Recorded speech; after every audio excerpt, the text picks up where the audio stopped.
हसी हसी कावन दुल्हे बिरावा था मावई जी। रूठल दुल्हना रानी बिरावा न थामई जी। रुसल दुल्हना रानी बिरावा न थामई जी। एकरे गुमाने धन बिरावा न थामू जी। के करे गुमाने धन गैलो ऋषियाई जी।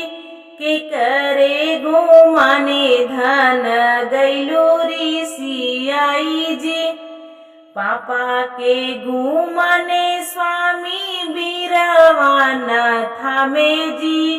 भैया के गुमाने स्वामी गैले ऋषियाई जी।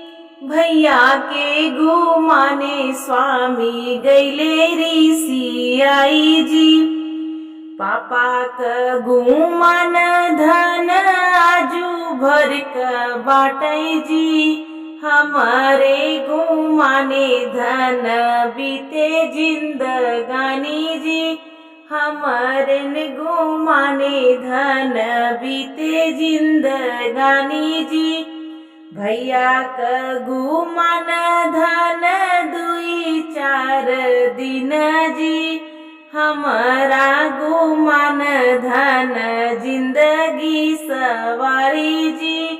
हमारा गुमान धन जिंदगी सवारी जी। हसी हसी दुल्हे राम बिरवा था मावई जी। रुसल दुल्ही रानी बिरवा न थामई जी।